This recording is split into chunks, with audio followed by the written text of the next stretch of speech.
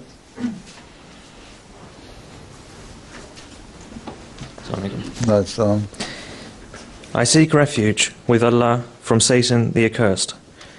In the name of Allah, the most gracious, the ever merciful. He it is who sent his messenger with the guidance and the true religion, that he may make it prevail over all the religions, and Allah is enough for a witness. Muhammad is a messenger of Allah, and those with him are firm of heart against the unbelievers, compassionate among themselves. You will see them bowing down, prostrating themselves, seeking grace from Allah and pleasure. Their marks are in their faces because of the effect of prostration. That is their description in the Torah and their description in the Injil. Like a seed produce that puts forth its sprout, then strengthens it. So it becomes stout and stands firmly on its stem, delighting the sowers, that He may enrage the unbelievers on account of them. Allah has promised those among them who believe and do good forgiveness and a great reward. Surah Al-Fatih, verses 29 to 30. Jazakallah. So, ٹھیک ہے، تمہارا تو نام ہی نہیں لیا ابھی میں نے، تم کھڑے ہو گئے ہو. فیضان احمد آ جاؤ. السلام علیکم حضور. اللہم صلی علی محمد وعلی آل محمد کما صلیت علی ابراہیم وعلی آل ابراہیم انک حمید مجید. اللہم بارک علی محمد وعلی آل محمد کما بارکت علی ابراہیم وعلی آل ابراہیم انک حمید مجید. انا يحدث عن ابی سعید الخدری رضی اللہ عنہ قال قال النبی صلی اللہ علیہ وسلم لتسبوا اصحابی فلو ان احدکم انفق مثل احد ذهبا ما بلغ مد احدهم ولا نصیفہ. ترجمہ. حضرت ابو سعید خدری رضی اللہ تعالیٰ عنہ سے روایت ہے کہ نبی کریم صلی اللہ علیہ وآلہ وسلم نے فرمایا کہ میرے کسی صحابی کو گالی نہ دو. اگر تم احد پہاڑ کے برابر بھی سونا خرچ کرو تو وہ ان کے ایک مد یا نصف کے برابر بھی ثواب کو نہیں پہنچے گا. صحیح بخاری کتاب المناقب جلد 2. بدقسمتی سے مسلمانوں کے بعض فرقے صحابہ کی شان میں گستاخی کرتے ہیں، جس کے متعلق سیدنا حضرت مسیح موعود علیہ السلام نے فرمایا جو لوگ صحابہ کرام رضوان اللہ علیہم اجمعین کو برا سمجھتے ہیں اور ان سے دشمنی کرتے ہیں وہ فی الحقیقت رسول اللہ صلی اللہ علیہ وآلہ وسلم سے دشمنی کرتے ہیں، کیونکہ وہ آپ کی نبوت کو روشن دلائل کو توڑتے ہیں. جب ایک ٹانگ ٹوٹ جاوے تو باقی کیا رہ جاتا ہے. نیز آپ نے فرمایا کہ صحابہ کرام رضوان اللہ علیہم اجمعین حضرت صلی اللہ علیہ وآلہ وسلم کی سیرت کے روشن ثبوت ہیں. اب کوئی شخص ان ثبوتوں کو ضائع کرتا ہے تو وہ گویا حضرت صلی اللہ علیہ وآلہ وسلم کی نبوت کو ضائع کرنا چاہتا ہے. بس وہی شخص حضرت صلی اللہ علیہ وآلہ وسلم کی سچی قدر کر سکتا ہے جو صحابہ کرام کی قدر کرتا ہے. جو صحابہ کرام کی قدر نہیں کرتا وہ ہرگز حضرت صلی اللہ علیہ وآلہ وسلم کی قدر نہیں کرتا. وہ اس دعویٰ میں جھوٹا ہے کہ اگر کہے کہ میں حضرت صلی اللہ علیہ وآلہ وسلم سے محبت کرتا ہوں، کیونکہ یہ کبھی نہیں ہو سکتا کہ حضرت صلی اللہ علیہ وآلہ وسلم سے محبت ہو اور صحابہ سے دشمنی. ہرگز 2 دفعہ لکھا ہوا ہے نا؟ نہیں حضور ایک دفعہ ہی ہے. ہاں ایک دفعہ ہی ہے، شاید 2 دفعہ پڑھ لیا. اصل کتاب میں 2 دفعہ ہے نا، زور دینے کے لیے نا اس کو. ہرگز. اچھا کیوں جی راہیل صاحب تم میڈیکل کالج میں ہو؟ 4th year? اچھا تو یہ ہے حسکیل صاحب، کس میں کیا کر رہے ہو؟ میں 8 حضور میں 8 کر رہا ہوں. 8 جی. اور فیضان؟ حضور 8 کر رہا ہوں. اچھا جی. تمہیں تو ویسے ماشاء اللہ تعالیٰ نے ایسی آواز دی ہے کہ مائکرو فون نہ بھی ہو تو پہنچ جاتی ہے. یہ سمجھ آ رہی ہے اس کی باتیں؟ کیا کہا ہے اس نے حضرت مسیح صاحب کے حوالے سے جو بات کی ہے صحابہ کی؟ بس 2 آدمیوں کو سمجھ آئی ہے، وزیر الرحمان کو بھی آ گئی، مبشر کو بھی آ گئی. اچھا تو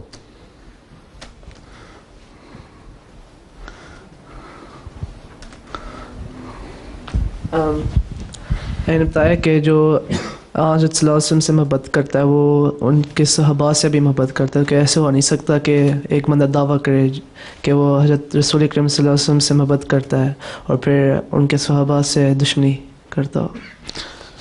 شیعہ آج کل محرم چل رہا ہے نا، تو شیعہ بھی یہ اعتراض کرتے ہیں کہ امیر معاویہ کو تم لوگ حضرت امیر معاویہ کو کہتے ہو، امیر کیوں کہتے ہو، حضرت کیوں کہتے ہو، عزت کو احترام کیوں کرتے ہو.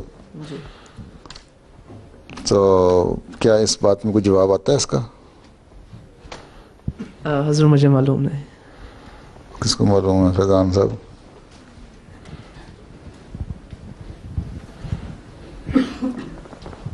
حضور میرا خیال یہ اس لیے کیونکہ حضرت صلی اللہ علیہ وسلم خود اپنے جو صحابی تھے ان کی عزت بہت کرتے تھے اور ان کا پیار ان کے ساتھ تھا، تو اس لیے. یہ کیا کہتے ہیں؟ حضور امیر معاویہ کیونکہ آن وسلم کے صحابہ کرام تھے اور آن وسلم کے صحابہ میں تھے، اور کیونکہ ان کے بیٹی کی وجہ سے شیعہ اسے نفرت کرتے ہیں کہ آپ امیر معاویہ کو حضرت امیر معاویہ کو کہتے ہیں، کیونکہ ان کی وجہ سے بھی کرتے ہیں. انہوں نے تو حضرت علی سے لڑائی کی تھی نا، لیکن بہرحال وہ ایک علیحدہ قصہ ہے. تو اس کی وجہ سے وہ کہتے ہیں کہ آپ یزید کے باپ کو حضرت کیوں یوز کرتے ہیں، اس کو حضرت. بہرحال یہ تو اللہ تعالیٰ کے ساتھ معاملہ ہے نا ان کا، جی کیا ہونا کیا نہیں، لیکن جو ظاہر ہے وہی ہے. رضی اللہ عنہم ورضوا عنہ. تو اللہ تعالیٰ جب ان کے بارے میں یہ کہتا ہے پھر معاملہ ان کا اور خدا کا جا پڑا ہے. جی تو یزید کی وجہ سے ساری بدنامی ہے نا، جی ہے نا جی حضور. زیادہ تر، لیکن بہرحال اور بھی وجوہات ہیں.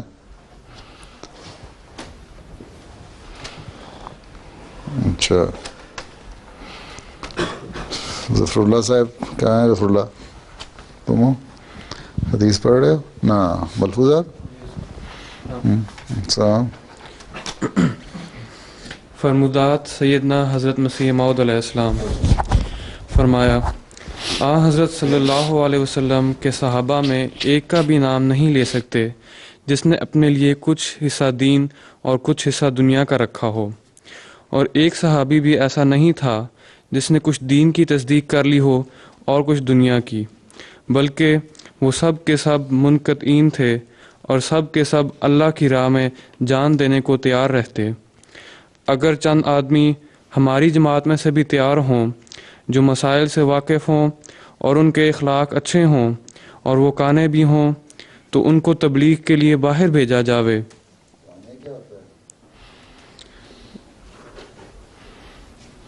یعنی انڈیپینڈنٹ، ان کو کسی چیز کی وہ دنیاوی ان کو بیچ میں روک دوں تاکہ پھر ان کو سمجھ آتی رہے نا صاحب. ہاں ہاں ذرا اونچی بولو نا، آواز نہیں آ رہی ان کو. جو سیلف کانٹینٹ ہوں، جن کو خوشی ہو اپنے آپ سے. مطلب کانے ہوں اور پہلے کیا ہے؟ اچھے اخلاق کے، اچھے اخلاق والے ہوں اور کانے ہوں، لالچی وغیرہ نہ ہوں، مطلب جو ہے اس میں. آگے بہت علم کی حاجت نہیں. حضرت صلی اللہ علیہ وسلم کے صحابہ سب امی ہی تھے. حضرت عیسیٰ علیہ السلام کے حواری بھی امی تھے. تقوی اور طہارت چاہیے. سچائی کی راہ ایک ایسی راہ ہے جو اللہ تعالیٰ خود ہی عجیب عجیب باتیں سجا دیتا ہے. کاش اگر صحابہ کی طرح بعد میں لوگ آتے تو ایک بھی کافر نہ رہتا، مگر وہ دل نہ ہوئے جو ان کے تھے، وہ اخلاص اور صدق نہ ہوا جو ان کا تھا، وہ تقوی اور استقلال نہ رہا جو ان کا تھا. ملفوظات جلنہم صفحہ 313. امی کیا ہوتا ہے مصطفیٰ؟ کوئی جو پڑھا لکھا نہیں ہوتا. پڑھا لکھا نہ ہوتا. کیا پھر نکلا خلاصہ اس بات کا، ساری باتوں کا حضرت مسیح السلام کی؟ کہتے کہ یہ لوگ وہ ایمان لاتے ہیں لیکن ضروری نہیں ہے کہ وہ پڑھ لے. اصل چیز یہ ہے کہ تمہارے اندر اخلاص ہو، اچھے اخلاق ہوں ہیں، اور جو اپنے حالات میں تم اپنے اندر قناعت پیدا ہو تمہارے اندر ہیں. پھر ساتھ ساتھ علم بھی بڑھتا رہتا ہے، علم حاصل کرتے جاؤ. کیونکہ صحابہ جو تھے سارے ان پڑھ تھے، لیکن ان کو ایک جذبہ تھا، انہوں نے دین سیکھا، جو بھی تھا جس حالت میں بھی تھے اس پہ خوش تھے. دنیاوی لالچیں نہیں تھیں ہیں. اس لیے ان کی تبلیغ جو تھی اس میں تبلیغ نے ایک انقلاب برپا کر دیا. تھوڑے عرصے میں اسلام عرب سے نکل کے دنیا میں پھیل گیا، ٹھیک ہے نا. تو یہی فرمایا آپ نے کہ اگر تم لوگ بھی اگر وہی ایمان اور اخلاص اور اخلاق اور جذبہ اگر رہتا قائم باقیوں میں بھی، تو ساری دنیا جو ہے تھی مسلمان ہو جاتی. ٹھیک ہے.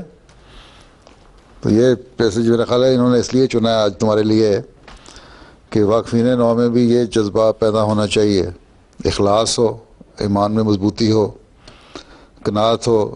جتنا بھی جب تم فیلڈ میں جاؤ گے، جو وقفے زندگی ہیں اگر وہ جماعت کے اس میں آئیں گے، وہاں تو تھوڑا سا الاؤنس ملتا ہے نا، اس میں گزارا کرنا ہو، فیلڈ میں جا کے وہاں خوش رہنے والے ہوں.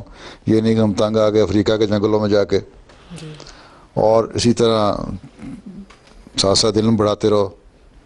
تو وہی چیزیں ہیں جو دیکھ کے پھر جماعت میں وسعت پیدا ہوتی چلی جاتی ہے. ٹھیک ہے. تو اس چیزوں کو یہ سبق پڑھے جاتے ہیں نا، تلاوت ہے، حدیث ہے یا اقتباس پڑھے جاتے ہیں. یہ اس لیے نہیں پڑھے جاتے یہاں کہ تم لوگوں کو تھوڑا سا سنا دیا اور یہاں سے اٹھے اور بھول گئے. اس لیے پڑھے جاتے ہیں تاکہ ان سے کوئی نہ کوئی کچھ نہ کچھ ہر شخص جو ہے وہ ایک چیز اخذ کرتا ہے، گراسپ کرتا ہے، وہ اس کو لے اور پھر اپنی زندگی کا حصہ بنائے. مزہ آئی؟ نہیں تو وقفے نہ آئے، یہاں آئے، سنا، تھوڑا سا ہونگے ہیں، نیند آ گئی تو آنکھیں بند کی، ذرا سی گھٹنے میں سر دے کے، اور اس کے بعد چلے گا، اس کا کوئی فائدہ نہیں. ٹھیک ہے. ہر کلاس میں کوئی نہ کوئی ایسی چیز کسی نہ کسی مضمون میں، حدیث میں، قرآن میں، نظم میں ایسی ہونی چاہیے جس کو تم لوگوں کو اس کو پک کر کے اس کو پھر اپنی زندگی کا حصہ بناؤ. اچھا جی، آگے قصیدہ لقمان احمد صاحب. قصیدے کا بھی تبھی سمجھ آتی ہے جب اس کا ترجمہ ہو. ترجمہ دیا ہوا؟ السلام علیکم سر. السلام.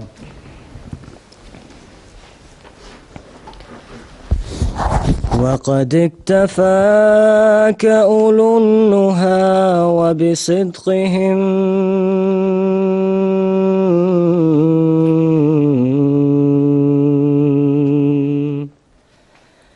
ودعوا تذكر معهد الأوطان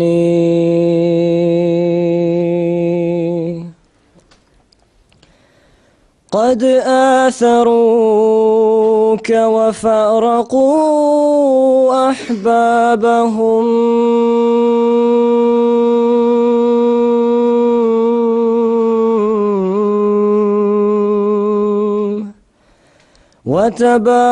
وتباعدوا من حلقة الإخوان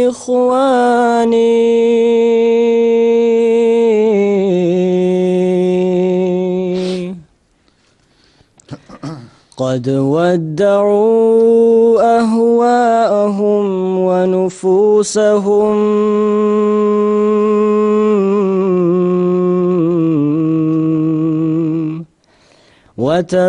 وتبرؤوا من كل نشب فاني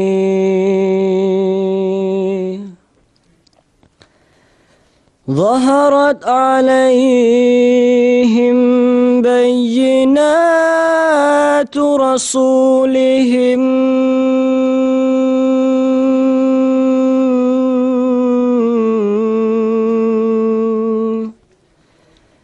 فتمزق الأهواء كالأوثان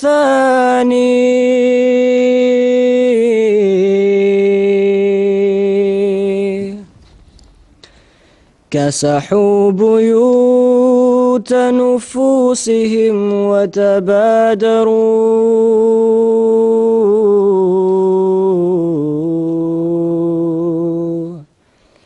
لتمتع الإيقان والإيمان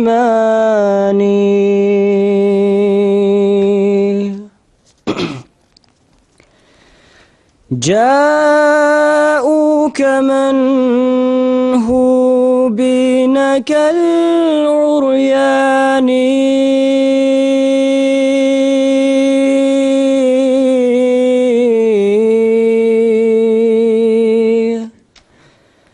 فسترتهم بملاحف الإيمان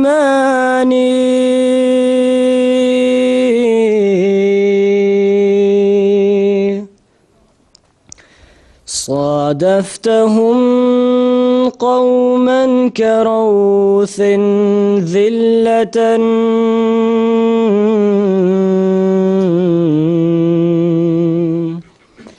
فجعلتهم كسبيكة الإقيان.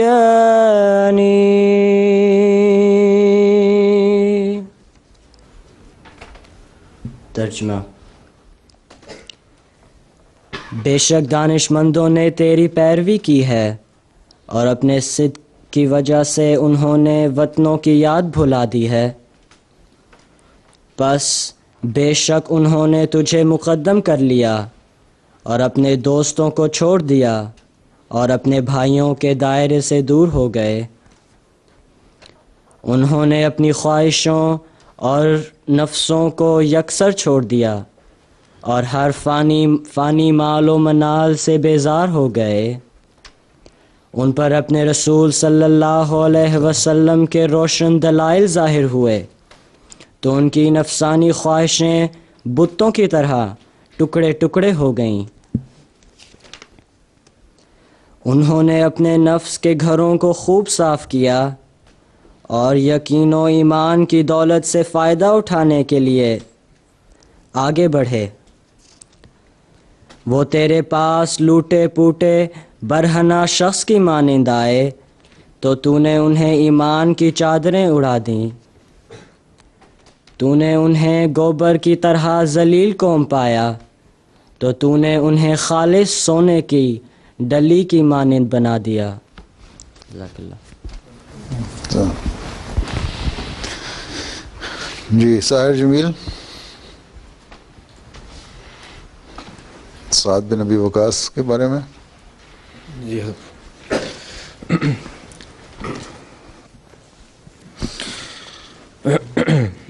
حضرت سعد بن ابی وقاص رضی اللہ عنہ، حضرت صلی اللہ علیہ وآلہ وسلم نے فرمایا، میرے صحابہ ستاروں کی مانند ہیں، جن کی بھی پیروی کرو گے ہدایت پاؤ گے.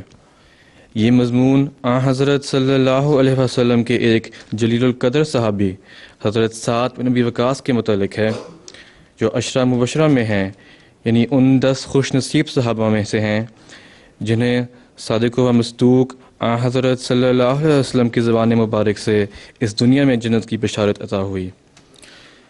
چونکہ حضرت صلی اللہ علیہ وسلم کی والدہ ماجدہ کا تعلق بنو زہرہ سے تھا اور حضرت سعد رضی اللہ عنہ کا شجرہ نسب مناف بن زہرہ پر حضرت آمنہ کے ساتھ اکٹھا ہوتا تھا، اس لیے حضرت صلی اللہ علیہ وسلم انہیں ماموں کہتے. حضرت سعد رضی اللہ عنہ پہلے 7 اسلام قبول کرنے والوں میں سے تھے. ان کی بیٹی ان سے روایت کرتی ہیں کہ ان کے ابا نے بتلایا کہ میں نے خواب میں دیکھا کہ میں تاریکی میں ہوں اور کچھ دکھائی نہیں دیتا. اچانک کیا دیکھتا ہوں کہ چاند طلوع ہوا اور میں اس کی جانب چل پڑا. کیا دیکھتا ہوں کہ مجھ سے پہلے زید بن حارث، علی بن طالب اور ابو بکر چاند کی طرف جا رہے ہیں. میں ان سے پوچھتا ہوں کہ آپ کب پہنچے؟ تو انہوں نے جواب دیا کہ ابھی ابھی پہنچے ہیں. حضرت سعد رضی اللہ عنہ کہتے ہیں کہ مجھے خبر مل چکی تھی کہ رسول خدا حضرت صلی اللہ علیہ وسلم مخفی طور پر لوگوں کو اسلام کی طرف بلا رہے ہیں. چنانچہ میں شعیب اجیاد میں آ کر آپ صلی اللہ علیہ وسلم سے ملا اور مسلمان ہو گیا. حضرت سعد رضی اللہ عنہ مسلمان ہوئے تو حضرت صلی اللہ علیہ وسلم نے حضرت مصعب بن عمیر رضی اللہ عنہ کے درمیان اخوت فرمائی. حضرت سعد رضی اللہ عنہ جب مسلمان ہوئے تو ان کی والدہ ان کے آڑے آئیں اور انہوں نے کھانا پینا ترک کر دیا اور کہا کہ جب تک اسلام نہ چھوڑو گے کھانا نہ کھاؤں گی. جب ان کی بھوک ہڑتال پر 24 گھنٹے گزر گئے تو حضرت سعد رضی اللہ عنہ حضرت صلی اللہ علیہ وسلم کی خدمت اقدس میں حاضر ہوئے اور تمام معجزہ بیان کیا. اس پر یہ آیت نازل ہوئی کہ اگر تیرے ماں باپ تجھے شرک اختیار کرنے پر مجبور کریں تو اس امر میں ان کی اطاعت فرض نہیں، تاہم دنیاوی امور میں ان سے حسن سلوک کر۔ سورۃ عنکبوت آیت 9۔ حضرت سعد رضی اللہ عنہ اس پر اپنی والدہ کی طرف اس پر حضرت سعد رضی اللہ عنہ گھر گئے اور اپنی والدہ کو مخاطب کر کے کہا کہ اے ماں، اگر تجھ میں 1000 جانیں بھی ہوتیں اور میرے سامنے ایک ایک کر کے جان نکلتی تب بھی میں اس دین کو ترک نہ کرتا۔ اس سے اندازہ لگایا جا سکتا ہے کہ اللہ تعالیٰ نے آپ کو کس قدر گہری فراست عطا کی ہوئی تھی اور آپ کا اسلام کی صداقت پر ایمان کس قدر بلند پائے کا تھا۔ بخاری میں حضرت سعد رضی اللہ عنہ کی روایت درج ہے کہ میں پہلا عرب ہوں کہ جس نے خدا کی راہ میں تیر اندازی کی۔ اس کی تشریح شارحین نے یہ کی ہے کہ قریش کا قافلہ جب ابو سفیان کی قیادت میں نکلا تو حضور صلی اللہ علیہ وسلم نے عبیدہ رضی اللہ عنہ کی قیادت میں ایک دستہ روانہ کیا جو 7 افراد پر مشتمل تھا۔ جب دونوں دستوں کا آمنا سامنا ہوا تو سب سے پہلا جو تیر مسلمانوں کی طرف سے پھینکا گیا وہ حضرت سعد رضی اللہ عنہ کے کمان سے نکلا۔ جب مکہ والوں نے مسلمانوں پر عرصہ حیات تنگ کر دیا تو خدائی منشاء کے تحت حضرت صلی اللہ علیہ وسلم نے مسلمانوں کو مدینہ کی طرف ہجرت کرنے کا حکم دیا تو حضرت سعد رضی اللہ عنہ مدینہ میں بس گئے۔ حضرت صلی اللہ علیہ وسلم کی مدینہ میں تشریف آوری کے بعد اسلام کی ایک نئے دور کا آغاز ہوا۔ حضرت عائشہ رضی اللہ عنہا سے روایت ہے کہ ایک دفعہ کافی رات گئے تک حضرت صلی اللہ علیہ وسلم سو نہ سکے کیونکہ ان دنوں کفار کی طرف سے حملے کا خطرہ تھا۔ آپ نے اس خواہش کا اظہار فرمایا کہ کاش میرے مخلص صحابہ میں سے آج کوئی پہرا دیتا اور میں کچھ دیر سو سکتا۔ تھوڑی دیر میں ہمیں ہتھیاروں کی جھنکار سنائی دی۔ حضرت صلی اللہ علیہ وسلم کے پوچھنے پر جواب میں حضرت سعد رضی اللہ عنہ نے عرض کی کہ میرے دل میں خیال آیا کہ حالات تنگ ہیں، مجھے آپ کی حفاظت کرنی چاہیے۔ اس پر حضرت صلی اللہ علیہ وسلم نے آپ کو دعا دی اور گہری نیند سو گئے۔ حضرت سعد رضی اللہ عنہ کے بیٹے قیس رضی اللہ عنہ سے روایت ہے کہ حضرت صلی اللہ علیہ وسلم نے میرے والد کے لیے دعا کی تھی کہ اے اللہ، جب سعد تجھ سے دعا کرے تو ان کی دعا قبول کرنا اور ان کا تیر نشانے پر بیٹھے۔ حضرت سعد رضی اللہ عنہ اپنے ایمان اور اخلاص اور شجاعت کی وجہ سے تمام غزوات میں تم لوگوں کو آواز آ رہی ہے اس کی؟ آپ کو تو آ رہی ہے، ان کو آ رہی ہے۔ ٹھیک ہے، پڑھو۔ حضرت سعد رضی اللہ عنہ اپنے ایمان اور اخلاص اور شجاعت کی وجہ سے تمام غزوات میں شریک رہے۔ احد میں ان کی استقامت کے بارے میں آتا ہے کہ جب خالد بن ولید کے اچانک حملے کی وجہ سے کئی صحابیوں کے پاؤں اکھڑ گئے تو حضرت سعد رضی اللہ عنہ حضرت صلی اللہ علیہ وسلم کے ساتھ ثابت قدم رہے۔ وہ جنگ خندق اور حدیبیہ میں بھی آپ کے ساتھ شریک رہے اور خیبر اور فتح مکہ میں بھی شامل تھے، بلکہ فتح مکہ کے تاریخی موقع پر حضرت سعد رضی اللہ عنہ ایک دستے کے علم بردار بھی تھے۔ حضرت عمر فاروق رضی اللہ عنہ نے فرمایا کہ سعد دلیر اور بہترین تیر انداز ہے۔ ان کی بیٹی عائشہ رضی اللہ عنہ روایت کرتی ہیں کہ میرے ابا یہ شعر پڑھا کرتے تھے کہ سنو کہ یا رسول اللہ صلی اللہ علیہ وسلم کو خبر ملی ہے کہ میں نے اپنی رفاقت کا حق تیروں کے پھلوں سے ادا کر دیا ہے۔ زہری کہتے ہیں کہ احد کے روز حضرت سعد رضی اللہ عنہ نے 1000 تیر برسائے۔ حجۃ الوداع کے تاریخی موقع پر بھی حضرت سعد رضی اللہ عنہ حضرت صلی اللہ علیہ وسلم کے ساتھ شامل رہے۔ حضرت سعد رضی اللہ عنہ مکہ پہنچ کر شدید بیمار ہو گئے۔ حضور صلی اللہ علیہ وسلم کی عیادت کے لیے جب ان کی عیادت کے لیے تشریف لائے تو حضرت سعد رضی اللہ عنہ نے عرض کی کہ حضور، شاید میرا آخری وقت آ پہنچا ہے اور مجھے یہاں موت آ جائے گی۔ جہاں سے میں ہجرت کر کے گیا تھا اس طرح میں ہجرت کے ثواب سے محروم ہو جاؤں گا۔ حضور صلی اللہ علیہ وسلم نے فرمایا، سعد، تمہیں ابھی اور لمبی عمر ملے گی اور ایسے اعمال کرنے کی توفیق ملے گی جس سے تمہارا مرتبہ اور رفعت بڑھے گی۔ کچھ قومیں تجھ سے فائدہ اٹھائیں گی اور کچھ نقصان۔ یہ ایک پیش گوئی تھی جس کا ظہور ایران اور عراق میں ہوا۔ حضور صلی اللہ علیہ وسلم نے ایک پیشگوئی میں فرمایا کسرا بھی ہلاک ہوگا اور اس کا کروفر خاک میں ملے گا، اور کیسر بھی ہلاک اس کا کروفر خاک میں ملے گا، اور کیسر بھی ہلاک کیا جائے گا، اور پھر فیصانہ ہوگا، اور خدا کی قسم تم ان کے خزانے راہ خدا میں خرچ کرو گے۔ حضرت سعد رضی اللہ عنہ ان خوش نصیب صحابہ میں سے ہیں جنہوں نے نہ صرف اپنی آنکھوں سے اس پیشگوئی کو پورا ہوتے دیکھا بلکہ ان کو یہ توفیق بھی نصیب ہوئی کہ ان کے ہاتھوں خدا تعالیٰ کی یہ تقدیر بھی پوری ہوئی۔ جب حضرت سعد رضی اللہ عنہ فوجوں سمیت دریائے دجلہ عبور کر کے مدائن کے شہر میں داخل ہوئے تو شاہی محلات خالی ہو چکے تھے، شاہ ایران بھاگ چکا تھا۔ مدائن کی فتح کے بعد حضرت عمر رضی اللہ عنہ نے حضرت سعد رضی اللہ عنہ کو مفتوحہ علاقوں کی نظم و نسق کی طرف توجہ دلائی، چنانچہ حضرت سعد رضی اللہ عنہ نے کمال خوبی سے اس ذمہ داری کو نبھایا۔ انہوں نے عراق کی مردم شماری اور پیمائش کروائی، رعایا کی آسائش اور آرام کا انتظام کیا اور ثابت کیا کہ آپ نہ صرف اعلیٰ جنگی صلاحیتوں کے حامل ہیں بلکہ اللہ تعالیٰ نے آپ کو انتظامی صلاحیتوں سے بھی بہرہ مند فرمایا ہے۔ حضرت عمر رضی اللہ عنہ کو حضرت سعد رضی اللہ عنہ کی محتاط طبیعت کی وجہ سے ان پر اتنا اعتماد تھا کہ ایک دفعہ کسی نے ایک مسئلے کے بارے میں حضرت سعد رضی اللہ عنہ کی سند سے ایک حدیث بیان کی تو حضرت عمر رضی اللہ عنہ نے فرمایا جب سعد کوئی حدیث بیان کرے تو اسے رد مت کرو۔ حضرت سعد رضی اللہ عنہ کے بیٹے مصعب رضی اللہ عنہ بیان کرتے ہیں کہ جب میرے والد کا انتقال ہوا تو ان کا سر میری گود میں تھا اور میری آنکھیں ڈبڈبا آئیں۔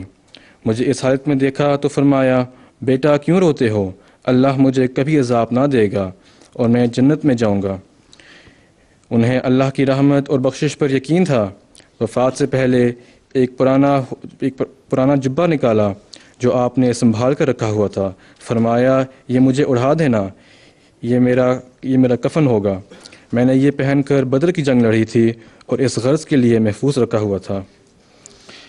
بوقت وفات نصیحت کی کہ میرے لیے لاہنت بنانا، جس طرح حضور صلی اللہ علیہ وسلم کی قبر بنائی گئی تھی اسی طرح میری قبر بنانا۔ آپ کی وفات 55 ہجری میں ہوئی اور آپ نے اپنے آقا حضرت محمد مصطفیٰ صلی اللہ علیہ وسلم کی دعا کی برکت سے لمبی عمر پائی۔ لاہت کسے کہتے ہیں؟ جی لاہت بنانا تو نے لکھا ہے، کسے کہتے ہیں لاہت؟ قبر کی شیپ شاید صحیح نہیں پتا مگر شاید قبر کی جو شیپ ہے وہ کس طرح کی ہوتی قبر کی شیپ بتایا نہیں ان کو؟ لاہت کیا ہوتی ہے نہیں بتایا ان کو؟ قبریں دو طرح کی ہوتی ہیں نا، ایک تو اس طرح کی نا سیدھی کھولی ہیں اس میں تابوت ڈال دیتے ہیں، ایک ہوتی ہے کھود کے اس کے سائڈ پہ پھر کاٹتے ہیں، پھر جو ناش کو اس کے اندر چلی جاتی ہے اور پھر اس کو سائڈ سے بند کر دیتے ہیں۔ ڈائریکٹ مٹی اس پہ نہیں ڈالتے ہیں بلکہ نیچے لوگ کھول کے تو ایک جگہ بنا دی جاتی ہے 3-4 فٹ گہری جا کے، مٹی تک کھودائی کرو، ایک ایل شیپ سی چیز قبر بنتی ہے جس کے ناش اس کے اندر ڈال دیتے ہیں، اس کے بعد بارہ حصہ جو بند کر دیتے ہیں ڈائریکٹ مٹی ڈالنے کی بجائے۔ اس میں تابوت استعمال نہیں کرتے، کفن میں ہی دفنایا جاتا ہے۔ کفن سے مراد انگلش کفن نہیں جو لکڑی کا باکس ہوتا ہے بلکہ جو کپڑا ہوتا ہے وہ ہیں۔ اردو میں کفن کسے کہتے ہیں بتاؤ تم خالد حیات؟ کفن کسے کہتے ہیں اردو میں؟ نہیں پتا؟ انگلش میں کسے کہتے ہیں کفن کسے کہتے ہیں؟ کاسکیٹ کہتے ہیں ہاں کاسکیٹ ہاں اردو میں تو کفن نہیں پتا ہے کیا ہوتا ہے؟ نہیں جی سر۔ اچھا باقیوں کو پتا ہے؟ تمہیں پتا ہے وکیل صاحب کیا ہوتا ہے؟ کاف نون کفن۔ حضور وفات کے بعد کفن میں ایک کپڑا ہوتا ہے سفید، اس میں نلا کے تو اس میں باندھتے ہیں ڈیڈ باڈی کو اور اس کے بعد کاسکٹ اس میں ڈال کے پھر دفن کرتے ہیں۔ جو کپڑا اوپر لپیٹتے ہیں نا جسم کے, 3 کپڑے ہوتے ہیں, 3 ہی ہوتے ہیں نا, ہے نا, وہاں ایک کپ نیچے باندھنے کے لیے, اوپر چاڑنے کے لیے, پھر اس کو چادر, تو وہ اس کو کفن کہتے ہیں. اس میں لپیٹ کے اندر ڈال دیتے ہیں, اس میں باکس میں نہیں ڈالتے, ٹھیک ہے.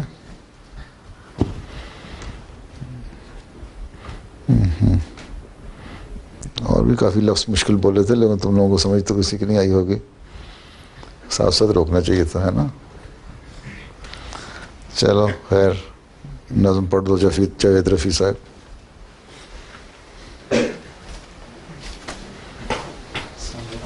اچھا,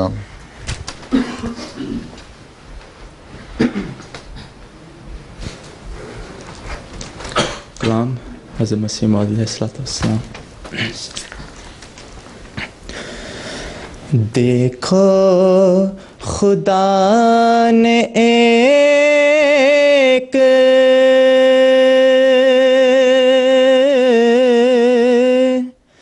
جہاں کو جھکا دیا,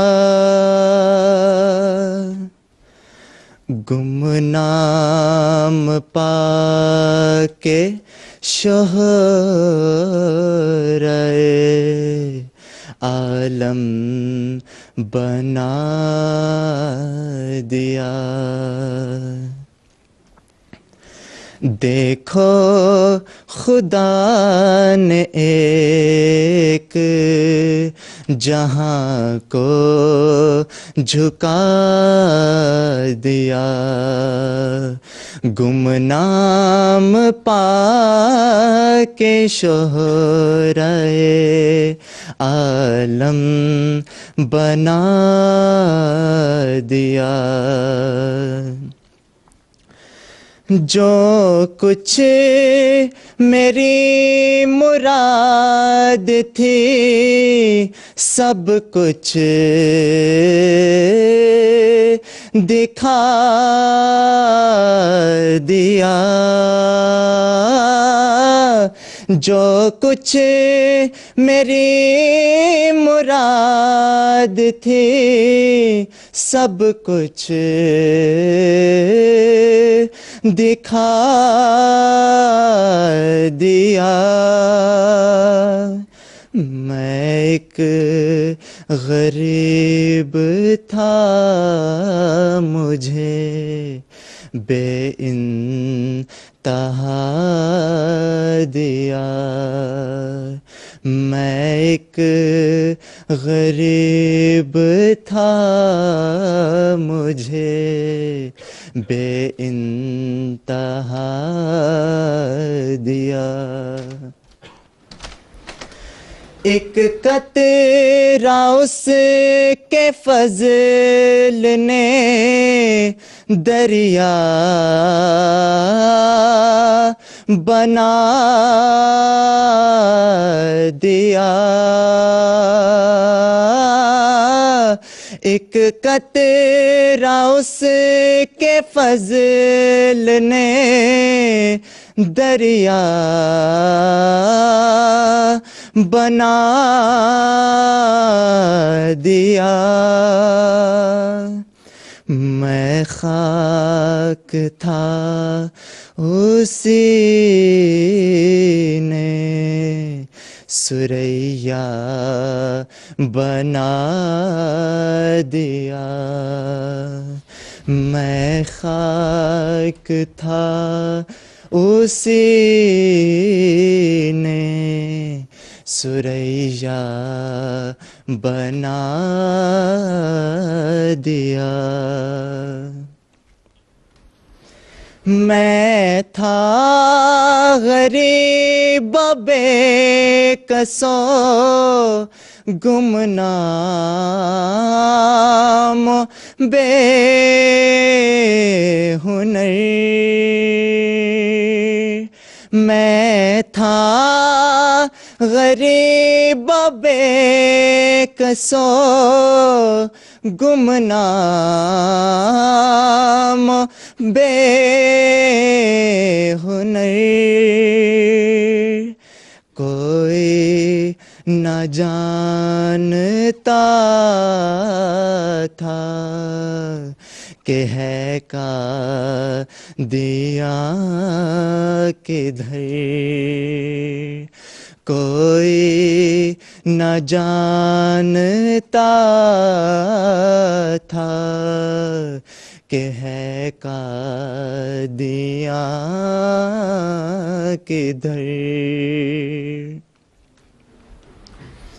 لوگوں کس طرف کو ذرا بھی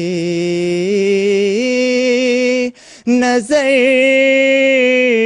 نہ تھی لوگوں کس طرف کو ذرا بھی نظر نہ تھی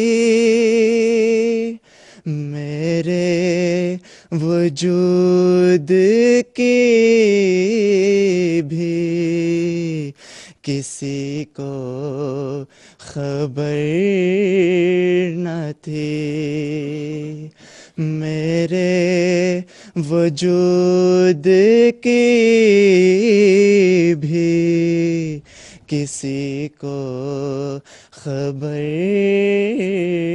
نہ تھی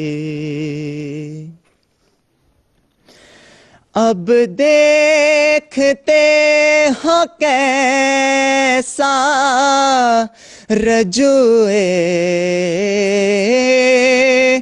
جہاں ہوا اب دیکھتے ہو کیسا رجوع جہاں ہوا ایک مر جائے خواص یہی کا دیا ہوا ایک مر جائے خواص یہی کا دیا ہوا ایک مر جائے خواص یہی کا دیا ہوا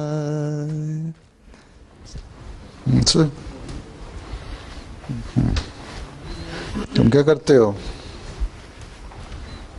میں یونیورسٹی میں پڑھتا ہوں. کیا؟ Business and finance. Business and finance. جی. اچھا سیکنڈ ایئر ہے؟ First year.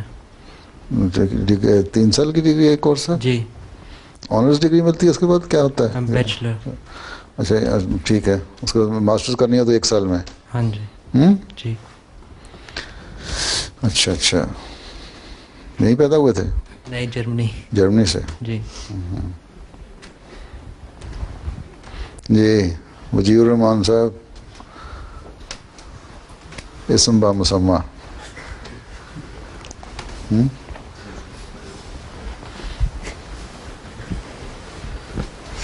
السلام علیکم. آج خاکسار حضرت مسیح موعود علیہ الصلوۃ والسلام کے صحابی حضرت مولوی عبد الکریم صاحب سیال کوٹی رضی اللہ تعالیٰ عنہ کے بارے میں کچھ بیان کرنے کی کوشش کرے گا. حضرت مولوی عبد الکریم صاحب سیال کوٹی رضی اللہ تعالیٰ عنہ 1858 میں سیالکوٹ میں پیدا ہوئے. سیالکوٹ میں پیدا ہوئے. آپ کا اصل نام کریم بخش تھا. آگے آواز جا رہی ہے نا؟ آواز ٹھیک ہے؟ ہاں دونوں کان بھی تیز ہوتے ہیں نا اس لیے تو مجھے لگتا تھا کہ شک پڑ رہا ہے کچھ. ہاں آپ اپنے والدین کی اکلوتی اولاد تھے. آپ کا تعلق بہت سادہ اور دیندار گھرانے سے تھا. دین اسلام کے لیے. اکلوتی اولاد کیا ہوتا ہے؟ اکیلا بیٹا، اکیلا بچہ، صرف بیٹا نہیں، اکیلا بچہ، اولاد اکلوتا بیٹا ہوتا تو ایک بیٹا، اولاد کا مطلب ہے کہ صرف ایک ہی بیٹے تھے. ہیں آپ کا تعلق بہت سادہ اور دیندار گھرانے سے تھا. دین اسلام کے لیے آپ بے پناہ محبت اور غیرت رکھتے تھے. حضرت مولوی عبد الکریم صاحب سیال کوٹھی رضی اللہ تعالیٰ عنہ کا شمار حضرت مسیح موعود علیہ الصلوۃ والسلام کے بہت ہی قریبی رفقا میں ہوتا ہے. آپ خدا داد ذہانت کے مالک تھے. رفقا ہوتا ہے ساتھی، قریبی ساتھیوں میں سے ہوتا ہے. عربی، اردو اور فارسی زبانوں پر مکمل عبور حاصل تھا اور انگریزی کا بھی خوب محاورہ تھا. بڑے قابل استاد، بہت بڑے عالم اور شعلہ بیاں مقرر تھے. آواز میں روب اور جادوئی اثر تھا. حضرت مرزا بشیر احمد صاحب رضی اللہ تعالیٰ عنہ اپنی کتاب سلسلہ احمدیہ میں تحریر فرماتے ہیں.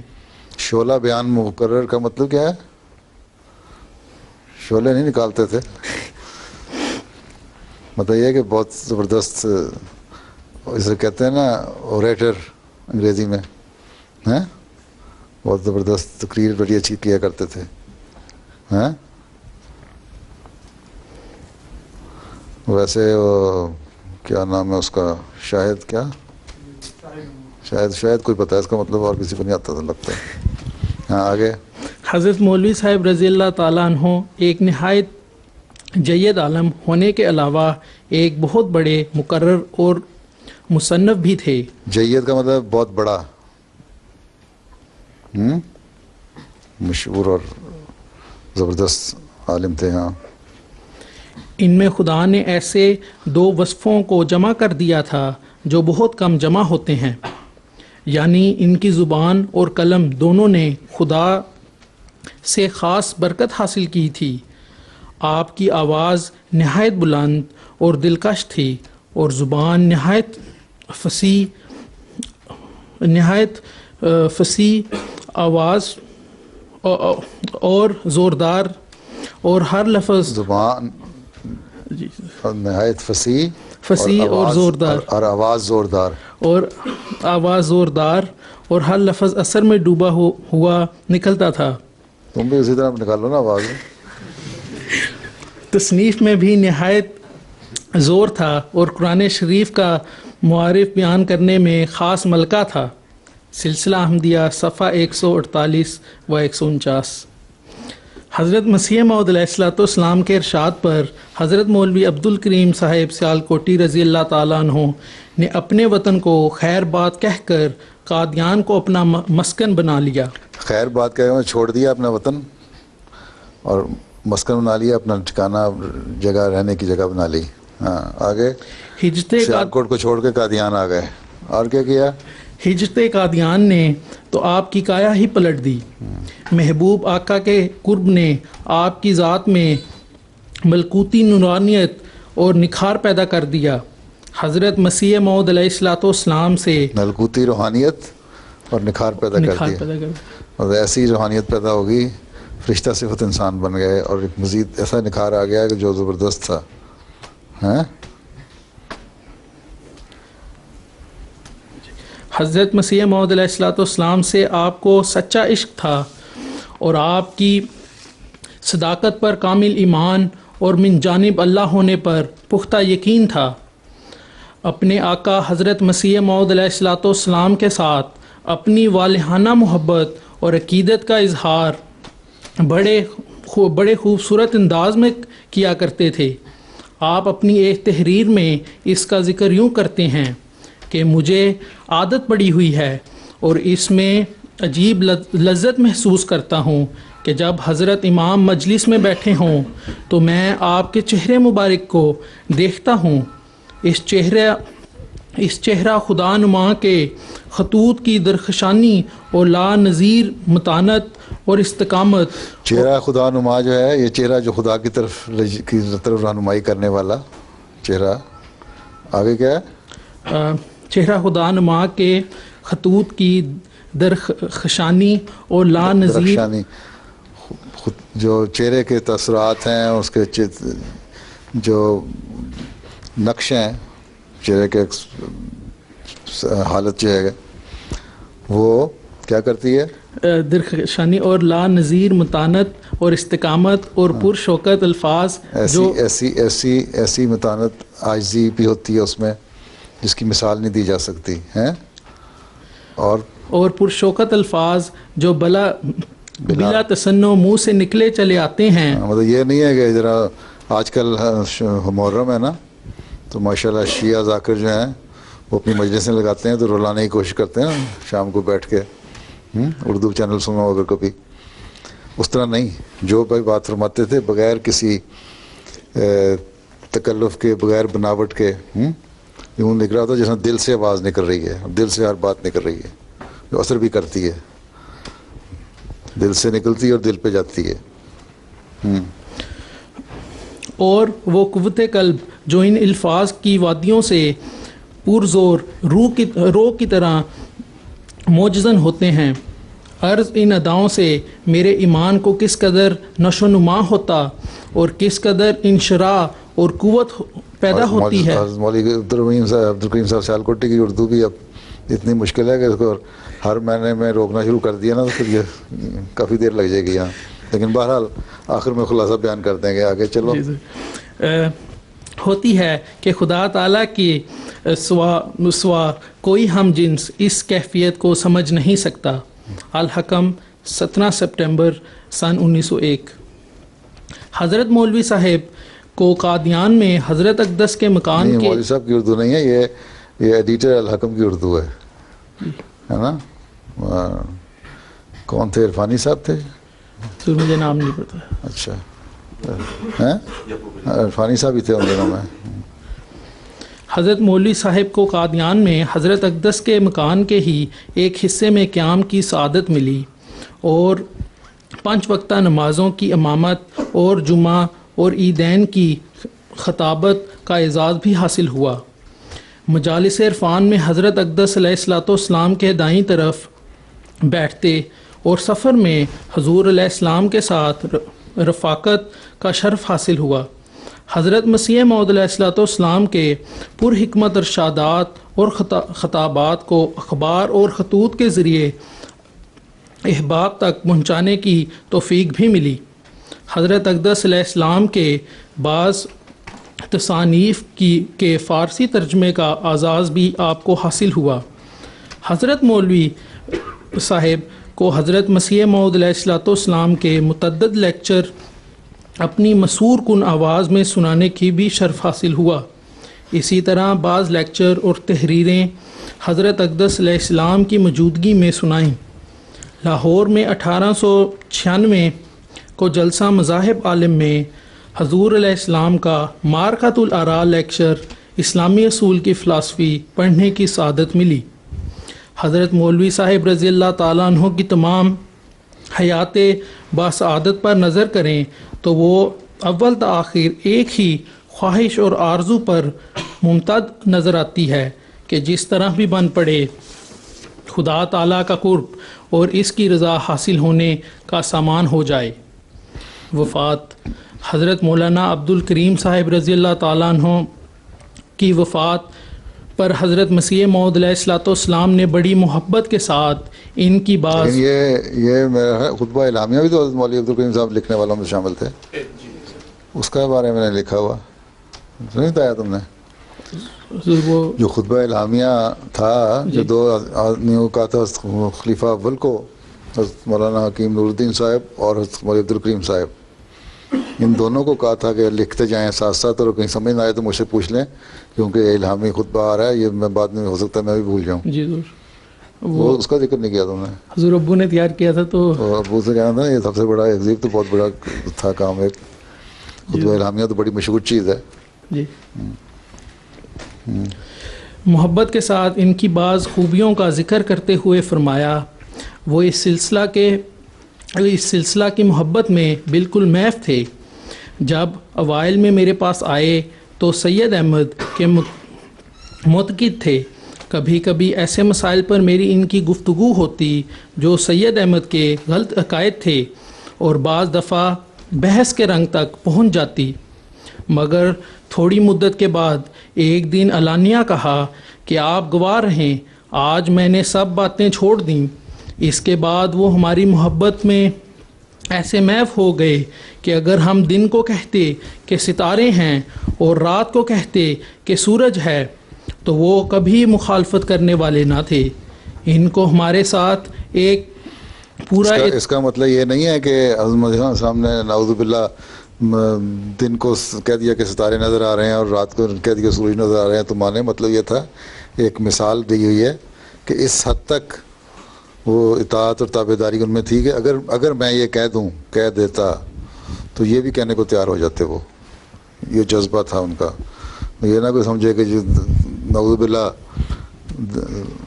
زبردستی کہلوا دیتے تھے حضرت مسیح علیہ السلام، بعضوں کے دماغ میں آ جاتا ہے نا خیال۔ تو وہ کبھی مخالفت کرنے والے نہ تھے۔ ان کو ہمارے ساتھ ایک پورا اتحاد اور پوری موافقت حاصل تھی۔ کسی امر میں ہمارے ساتھ خلاف رائے کرنا وہ کفر سمجھتے تھے۔ ان کو میرے ساتھ نہایت درجہ محبت تھی اور وہ اصحاب صفحہ میں سے ہو گئے تھے جن کی تعریف خدا تعالیٰ نے پہلے سے ہی اپنی وحی میں کی تھی۔ ان کی عمر ایک معصومیت کے رنگ میں گزری تھی، معصومیت کے رنگ میں گزری تھی، اور دنیا کی عیش کا کوئی حصہ انہوں نے نہیں لیا تھا۔ تاریخ احمدیہ جلد 3 صفحہ 417۔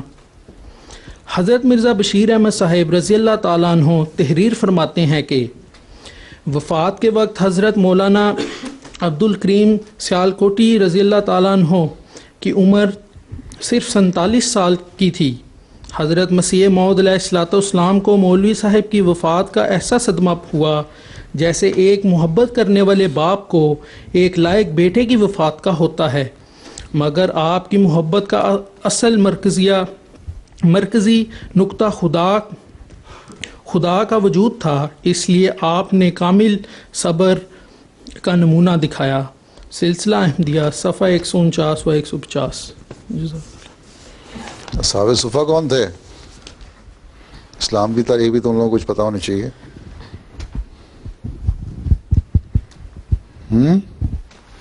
شاید محمود، اصحاب صفحہ کون تھے؟ کمال ہے جی رضا الحق تمہیں؟ ہاں اجاگر رحمان صاحب بتاؤ جی۔ وہ جو صحابی جن کو قریب آ گئے بتاؤ نا تاکہ ان کو بھی سمجھ آ جائے۔ حضور جو صحابی حضور صلی اللہ علیہ وسلم کے ساتھ جن کو 3 سال غار میں رہنا پڑا تھا، جن کو وہ نہیں کون سی غار میں؟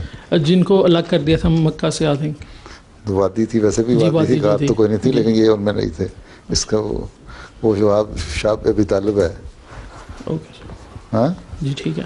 اصحاب صفحہ تھے وہ ایسے لوگ جو ایک مسجد نبی کے ساتھ ایک تھڑا بنا ہوا تھا، وہاں بیٹھے رہتے تھے اس انتظار میں کہ کب حضرت صلی اللہ علیہ وسلم آئیں، ہم آپ کی باتیں سنیں۔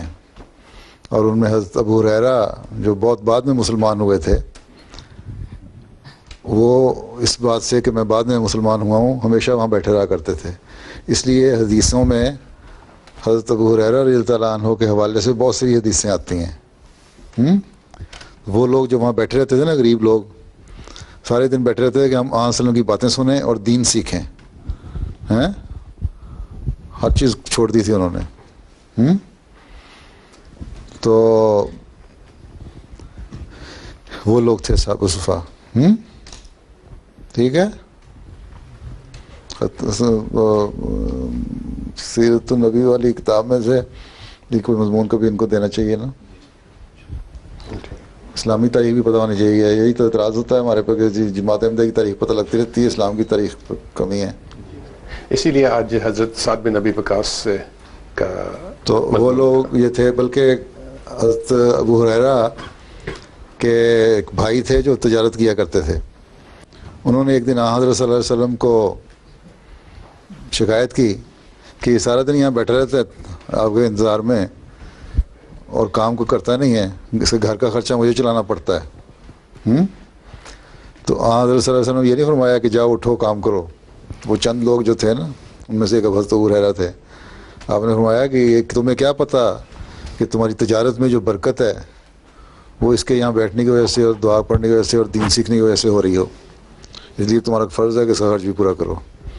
تو ایسے لوگ تھے. دوسرے وہ جو واقعہ ہے نا, کل مجھے کسی نے سوال کیا جی بائبل میں لکھا ہوا ہے کہ جی حضرت عیسیٰ پانی پہ چل لیا کرتے تھے, اتنے پتہ نہیں چلتے تھے کہ نہیں چلتے تھے, کسی نے دیکھا ہی اس. لیکن حضرت وسلم کے جو معجزات ہیں وہ بہت سارے اس طرح کے ہیں کہ وہ حضرت ابو ہریرہ بیٹھے تھے, کئی دن سے فاقے میں تھے, بھوک لگی تھی سخت, اور قرآن شریف کی آیت ہے نا اس کا مطلب پوچھ رہے تھے. حضرت ابو بکر گزرے, ان سے پوچھا, حضرت عمر سے پوچھا کہ جو بھوکے ہیں ان کو اس کا کیا مطلب ہے, کہ کھانا کس طرح کھلایا جاتا ہے, یہ وہ. تو آیت, اصل آیت بھی سنا دوں ذرا, نکال کے دینا. تو اس پہ سارے وہ مطلب سمجھا کے آیت کا گزر جاتے تھے کہ کیا مطلب ہے اس کا. حضرت صلی اللہ علیہ وسلم نے پوچھا کیا ایک تو دیکھ رہے تھے یا سن رہے تھے باتیں, آپ نے فرمایا کہ کیوں ابو ہریرہ بھوک لگی ہے؟ ہاں جی. انہوں نے کہا اچھا پھر یہ ایک پیالہ دودھ کا آیا ہے تحفہ, اس زمانے میں حالات تو ایسے تھے نا, تو چلو تم جتنے صحابہ صفا ہے نا بیٹھے ہوئے ہیں مسجد نبی میں بیٹھے ہوئے باقی لوگ, ساروں کو بلا لو. تو کہتے ہیں میرے پہلے ہی خیال آیا کہ بھوک مجھے لگی ہوئی ہے, ساروں کو بلا لیا تو میرے حصے میں کیا آئے گا. تو اسی میں پھر دائرے میں ساروں کو بٹھا دیا, 18-19 بندے تھے, اور بائیں طرف حضرت ابو ہریرہ کو بٹھایا, دائیں طرف دودھ پلانا شروع کیا. وہ ایک پیالے سے ایک گھونٹ لیا پہلے, پھر ہر ایک کو پلانا شروع کیا. اب انہوں نے کہا اتنے لوگ پئیں کہ میرے پاس کچھ نہیں آئے گا. لیکن جب وہ پیالہ حضرت ابو ہریرہ رضی اللہ عنہ کے قریب پہنچا تو وہ اسی طرح بھرا ہوا تھا. انہوں نے دودھ پیا, چھوڑ دیا, آگے دیا, وسلم کی خدمت میں پیش کیا. آپ نے کہا اور پیو, انہوں نے دوبارہ پیا, آپ نے پھر دے دیا, انہوں نے کہا نہیں اور پیو, تیسری دفعہ بھی پیا. چوتھی دفعہ جو کہا نا حضرت صلی اللہ علیہ وسلم نے کہ اور پیو, تو ابو ہریرہ کہتے ہیں کہ میں نے کہا حضور اب تو میرے ناخنوں سے بھی دودھ باہر نکلنے لگ گیا ہے, میں مزید نہیں پی سکتا. تو یہ تھا معجزہ اس دودھ کا, ایک واقعہ میں ایک ہوا اس طرح. تو یہ لوگ سارا دن جو بیٹھے رہتے تھے نا وہاں دین سیکھنے کے لیے, یہ لوگ کھلاتے تھے صحابہ صفا. ہاں وہ جو شاب ابی طالب ہے وہ جس میں گھاٹی میں قید ہوئے تھے 2.5 سال, وہ مکہ کا واقعہ ہے, یہ مدینہ کا واقعہ ہے. اسی طرح مولوی عبدالکریم صاحب, وہ بعض لوگ جو تھے نا آ کے بیٹھے رہتے تھے. بلکہ ایک لطیفہ بھی ہے, حضرت مولوی عبدالکریم صاحب کی زندگی میں حضرت مولوی عبدالکریم صاحب اور مولانا حکیم نور الدین صاحب خلیفۃ المسیح اول, یہ دونوں بڑے کام کیا کرتے تھے, انسان کے بڑے علم رکھنے والے لوگ تھے, اور حضرت مسیح موعود علیہ السلام ان کی باتیں مانا بھی بہت کرتے تھے, اور اس کی عزت بھی بڑی کیا کرتے تھے. تو ایک دفعہ عورتوں میں باتیں شروع ہو گئیں کہ حضرت مسیح موعود علیہ السلام کو کون پیارا ہے, خلیفہ اول یا مولوی عبدالکریم صاحب. تو خیر حضرت اماں جان حضرت نصرت جہاں بیگم صاحبہ, ان لوگوں کو کہ بلوں میں بات ہے, انہوں نے کہا اچھا پھر ابھی فیصلہ کرا لیتے ہیں, پتہ لگ جاتا ہے کون پیارا ہے. اب براہ راست اگر پوچھتے تو حضرت مسیح علیہ السلام شاید جواب نہ دیتے, یا ایسا جواب دیتے کہ کسی کی دل شکنی نہ ہو. تو اماں جان نے جا کے پوچھا آپ کے جو سب سے پیارے مولوی کہہ کے نہ رک گئیں. تو ایک دم حضرت مسیح علیہ السلام نے کہا کیا ہوا مولانا حکیم نور الدین صاحب کو, تو پتہ لگ گیا کہ حضرت خلیفہ اول کا مقام اونچا ہے. آیت نہیں نکال کے لائے گا, وہ پوچھنے گئے ہیں منیر صاحب سے, وہ انڈیکس 1 منٹ میں مل جانی تھی. خیر میں کہا اصل ہو جائے نا. ہاں حضور میرا ایک سوال ہے, میں نے پوچھنا تھا کہ حضرت محمد صلی اللہ علیہ وسلم کو پتہ تھا کہ حضرت امام حسین کی شہادت کا, یا کوئی خواب آئی تھی اس طرح؟ ہاں حدیثوں میں آتا ہے کہ حضرت صلی اللہ علیہ وسلم کو خواب آئی، میں خواب نہیں بلکہ میں فرشتے نے آ کے بتایا، بیٹھے ہوئے تھے تو اپنی ایک تھیں، بہرحال جو بھی زوجہ محترمہ ان میں سے کسی ایک کو کہا، ام المومنین کی جو بھی تھیں، نام نہیں اس کو یاد آ رہا، کہ اس وقت ایک فرشتہ میرے پاس آیا ہوا ہے، اس لیے کسی کو اندر نہ آنے دینا۔ ایک ظاہری کیفیت ہوتی تھی۔ اتنے میں تو امام حسین آئے اور وہ چھلانگ مار کے دروازے سے اندر داخل ہو گئے۔ انہوں نے ان کو روکنا چاہا تو نہیں رکے۔ خیر حضرت صلی اللہ علیہ وسلم نے کے پاس آئے، وسلم نے ان کو اپنی گود میں بٹھا لیا اور پیار کرنے لگ گئے۔ اس پہ فرشتہ ظاہری صورت میں تو نہیں تھا، ایک کشفی حالت میں ساری ہو رہی تھی، جو بھی صورت تھی وہاں، یا ہو سکتا ہے ظاہری میں ہو، کیونکہ بعض دفعہ ظاہری شکل میں بھی آ جاتے تھے، جو حدیث ہے نا ایمان کی حالت اور کہ کیا حالتیں ہیں، اس میں تمام صحابہ نے بھی دیکھ لیا تھا۔ لیکن بہرحال انہوں نے کہا آپ کو یہ بہت پیارا ہے۔ حضرت صلی اللہ علیہ وسلم نے فرمایا کہ ہاں مجھے بہت پیارا ہے۔ تو حضرت صلی اللہ علیہ وسلم فرشتے نے کہا کہ ان کو شہید کیا جائے گا، اور میں آپ کو جگہ بھی بتا سکتا ہوں کہ کہاں شہید کیا جائے گا۔ اس جگہ کی مٹی سرخ ہو گئی، اس طرح کی کچھ نشانیاں بتائیں۔ تو روایتوں میں آتا ہے کہ حضرت صلی اللہ علیہ وسلم کے علم میں تھا کہ شہید ہوگا۔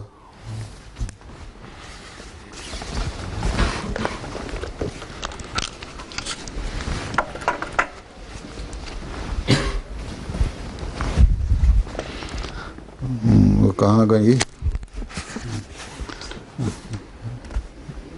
اچھا ٹھیک ہے، ہاں وَيُطْعِمُونَ الطَّعَامَ عَلَىٰ حُبِّهِ مِسْكِینًا وَیتیمًا وَاسِیرًا، اور اس خدا کی محبت پر مسکین اور یتیم اور اسیر کو کھانا کھلاتے ہیں۔ یہ آیت ہے نا قرآن کریم میں۔ تو سورۃ دہر میں ہے، اس پہ یہ آیت پڑھ کے نا حضرت ابو ہریرہ مطلب پوچھ رہے تھے۔ حضرت ابو بکر گزرے، ان سے پوچھا، انہوں نے اس کی تشریح کی اور بتا دیا اس کا مطلب یہ ہے۔ حضرت ابو ہریرہ کہتے ہیں میں نے دل میں سوچا کہ مجھے کیا تفسیر پڑھا رہے ہیں، میں سارا دن آنسر کی باتیں سنتا ہوں، مجھے ان سے زیادہ تفسیر آتی ہے۔ پھر حضرت عمر گزرے، ان سے پوچھا، وہ بھی اس کا مطلب سمجھا کے چلے گئے ہیں۔ پھر کہتے ہیں میں نے دل میں کہا یہ کیا مجھے پڑھا رہے ہیں، مجھے آتا ہے اس کا مطلب کیا ہے، سمجھ نہیں سکتے یہ لوگ۔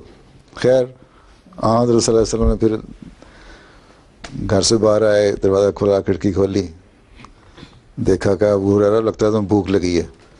پھر وہ آگے جو میں نے واقعہ بتایا نا اس طرح شروع ہوا۔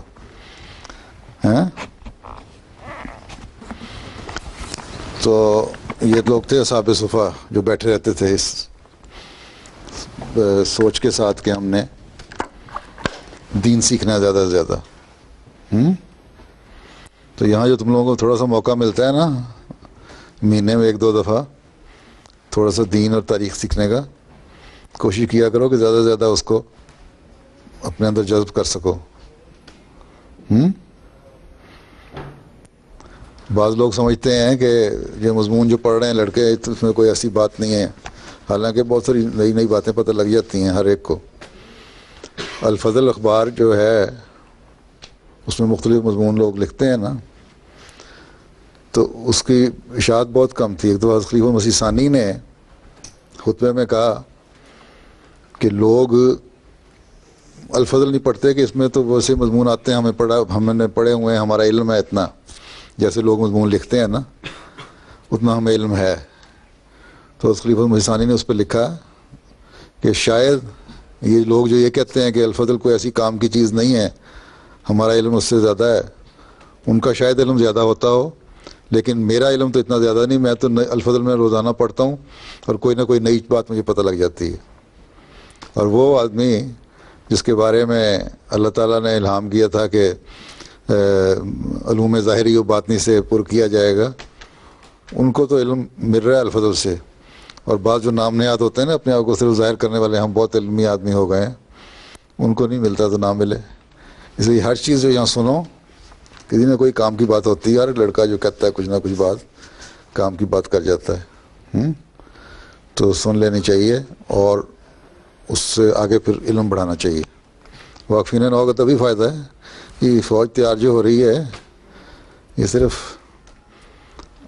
آمدن نشستن برخاستن تو نہیں ہے، یعنی آئے بیٹھے اور چلے گئے اسی طرح کے اسی طرح ہیں. تو اس کو اہمیت دیا کرو کلاسوں کو. السلام علیکم.